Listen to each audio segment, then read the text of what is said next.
This is actually getting depressing. I can't believe this happened yesterday.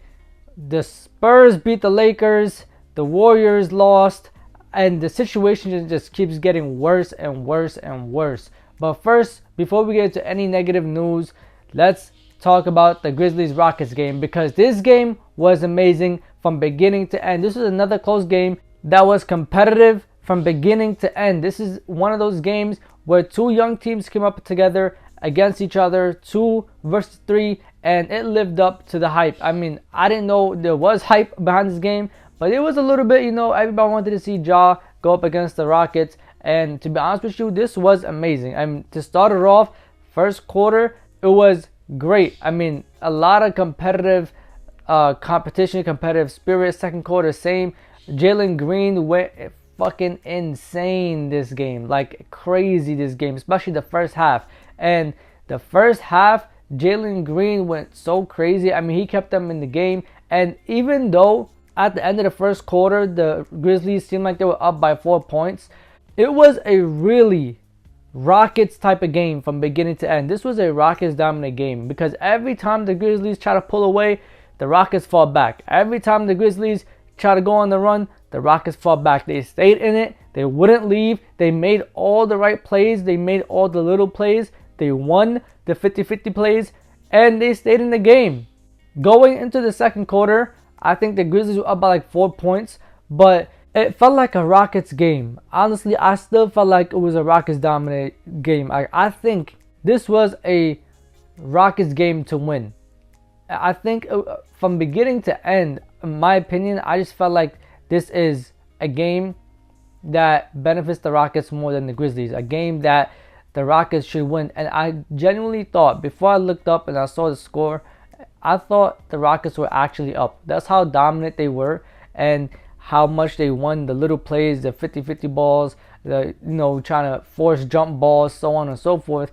And they really, really showed their talent and athleticism this game, and it came to help them at the end of the game.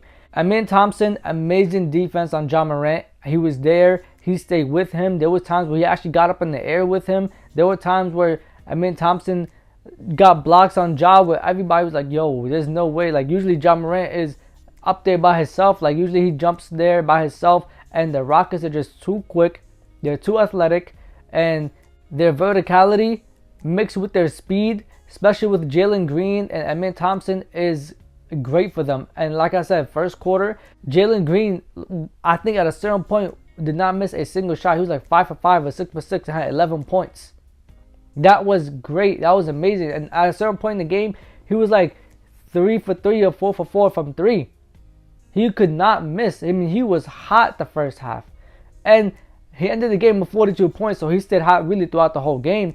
And the Grizzlies had no answer for him. Jaren Jackson Jr. got into foul trouble. He had to sit out. A lot of players actually on both sides got into foul trouble. They had to sit out. Dylan Brooks had foul trouble. Şengün had foul trouble. Edey had foul trouble. And a lot of guys just had to sit out and wait. And surprisingly, the game didn't go bad because of that. Both teams fought and they stayed in it. Then we get to the second half and the third quarter, fourth quarter. These 2 quarters were amazing. They dictated the game. I mean, like I said, it stayed neck to neck the whole time. There was a point where the Grizzlies looked like they were trying to pull away, but the Rockets kept fighting back. They would not go away. And for a second, I thought to myself, I was like, yo, I feel like this is a Rockets type of game. I feel like this is a game the Rockets are going to win. But what if this is just a game that the Rockets continue to fight back, but unfortunately fall short? Nope, I was completely wrong. Fourth quarter comes along. And fourth quarter, the Rockets went crazy. I mean, they forced turnovers. They got rebounds, offensive rebounds at that. They got great rebounds off of free throws. They got just so many 50-50 balls. They dove on the floor. Every time a ball was loose, there was a time where even Jalen Green dove on the floor for a loose ball. They tied up people. They forced jump balls. They did everything that they could have did to give themselves a chance. I mean, plays that you usually do not see teams do or make as much as the Rockets did yesterday. And these type of plays, as we can see, can change the game. The Rockets really could have lost this game. And that includes all of the Grizzlies turnovers. That includes all of the Grizzlies offensive rebounds that they gave up. That includes all of the free throws that the Grizzlies gave to the Rockets. They fouled them so many times. But the Grizzlies were still up. And you can say, yeah, the Grizzlies turn over the ball a lot, which I also agree with. Like, I know the Grizzlies turn the ball over a lot. I know this helped the Rockets a lot. But you have to give the Rockets credit. Some of these turnovers, they forced. And also, a lot of times, these little plays, like forcing jump balls, tying people up for a jump ball, diving on the floor for a loose ball, these can give you a chance and an opportunity. And you might not know it. One of these little plays can be the difference maker of the game. And this was. End of the fourth quarter. Ja Morant. Free throws. Missed them. Terrible. I mean, 2 free throws to miss in clutch time is really, really bad. It happens, but it's terrible. And overall, that cost them the game. You could say turnovers, you could say whatever. But in my opinion, those 2 free throws cost them the game because you still had a chance, but you blew it with those 2 free throws being a miss and a miss. Before I talk about anything else, I want to speak about Steph Curry and the Warriors. What is the problem? What is happening? Steph Curry gave you 26 points. I even saw like a crazy highlight that he made or whatever. They lost. They lost to the Toronto Raptors, who only have 9 wins this year. And one of those wins was the Warriors yesterday. This is terrible. And I know Draymond Green didn't play. Cool, you could say that. But even when he does play, it doesn't make a difference. And like I said before, I think what really hurt the Warriors is Kuminga going down. I think Kuminga would have really helped them turn the season around, but because he went down, they no longer have that at their disposal. They can't use that. And yesterday, they lost to the Raptors. But in my opinion, why are you losing to the Raptors? I know it's the NBA, and on any given night, any team can win. There's, talented guys everywhere. But you're going in here to a team that only had 8 wins before they beat you yesterday. You had Steph Curry, who looked like he was playing great, looked like he was knocking down his threes. How are other players not making themselves a threat? How are they not making shots? What is happening with this Warriors team? At this point, it's getting really depressing. If we are at the end of Steph Curry's career, then you know what? Let's just enjoy it. But if they're genuinely trying to come back and win a championship, whether it's this year, next year, whatever, this is depressing. This is sad. This is not what we expected. This is not what should have happened. I mean, to be honest with you, this is very terrible. And I don't know how Warriors fans are feeling, but from the outside looking in, this is bad. You lost to a Raptors team 104 to 101. So not only did you lose, but they held you to 101 points. You barely got to 100 points. You barely passed the 100-point mark. What is happening? That is terrible. Now, before we speak about more games, I feel like it's only right that if I'm going to speak about the Lakers, the Clippers, so on and so forth, that I give my condolences to everybody in California, everybody in LA with all the fires. It's a horrific experience. Luckily, I am in New York. We have not been through that, to my knowledge, in history. In my lifetime, we definitely have not been through that. So I can only imagine how sad and how depressing it is for everybody there.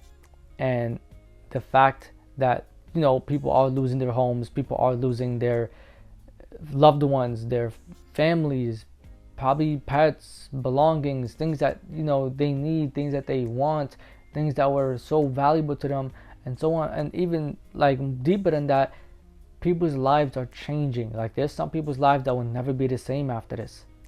And like, beyond basketball, I send my condolences and I hope the best for everybody there. Lakers, I almost feel bad even speaking about this after I just said that, but Lakers go up against the Spurs and they lose. Another sad, depressing story when it comes to basketball, just on the court, and no pun intended. Just terrible. I mean, you had a 30-point game from Anthony Davis, Anthony Davis was like 10 for 11 at a certain point. LeBron James only gave you 18 points. There was times where LeBron looked like he was about to dominate and take over the game, but he didn't. And this was something that I feel like the Lakers struggle with all the time. Somebody needs to take over the game. Austin Reeves had a bad game. He had like 12 points, missed shots. I mean, I think he started off 4 for 7, then went 0 for 7 after that. It was really, really bad. The Lakers looked like they were going to do this as a team. There were times where the Spurs fought back, similar to the Rockets-Grizzlies game. There were times where the Spurs fought back, cut it within 2, made it a one-possession game, tied it, even sometimes took the lead. But the Lakers fought back and ran it back up to an 11, 13-point lead.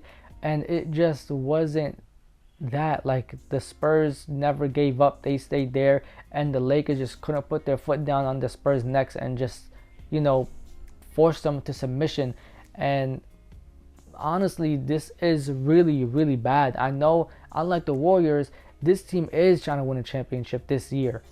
The Warriors might be trying to figure some things out while trying to compete, but the Lakers are trying to compete. They want to win a championship.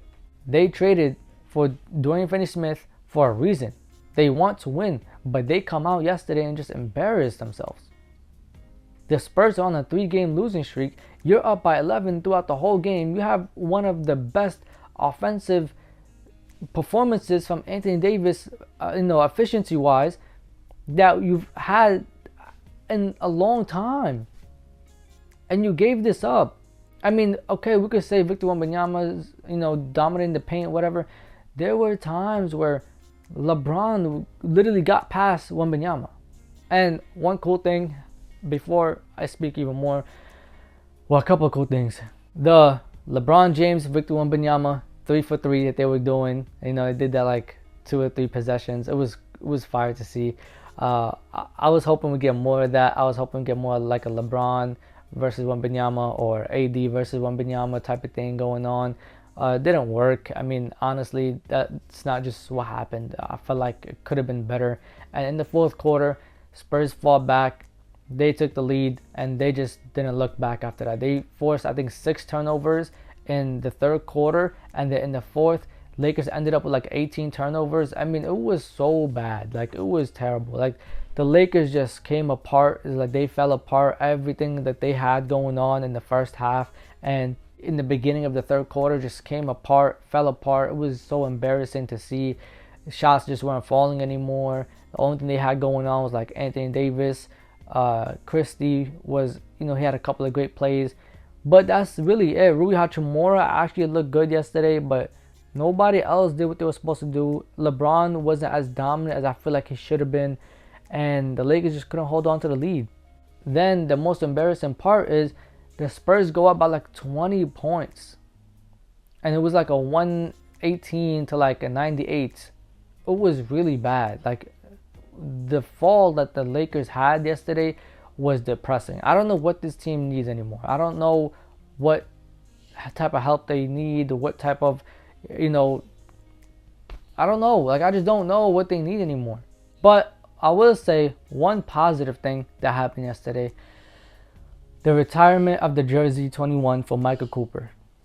Now, this was before my time, obviously. But it was so beautiful to see. Like, it was great. It was a very like motivational moment, a very emotional moment, like a moment where you got to see somebody get their respect. And he finally got it retired after so many years. After, I don't remember the last time he even played, but it's been so long. And such a legendary player, defensive player of the year off the bench as a 6th man, 8 times all defensive player, 5-time NBA champion, like just amazing. One champion as a WNBA coach, won another one as in the G League. Like 8 championships right there from one person. Like, this is somebody that was born to win. This is somebody that worked hard. This is somebody that did all the things he had to do, never cheated the game, respected the game in every type of way. And what a beautiful moment yesterday to see his jersey retired. It was amazing. I just hope the Lakers can do better, and I wish they would have won yesterday on that type of night. And I don't know, man. Lakers need help. I don't know what type of help. Warriors need help or to give up. They need some type of direction to move in. Grizzlies could have won. They just went away from Desmond Bain when Ja was on the court. And I feel like, I know it sounds crazy to say, but you have to give Desmond Bain the ball on nights like that when he's really hot. I mean, he couldn't miss third quarter. After he picked up his technical, he couldn't miss. And they were trapping him whenever Ja Morant wasn't on the court. But when Ja was on the court, when Jaren Jackson Jr. was on the court, I feel like they should have continued playing through him. They could have continued giving him the ball, and the Grizzlies would have been in a way better position. But anyways, y'all like, comment, subscribe, and share. This is Real Talk with E. Safety.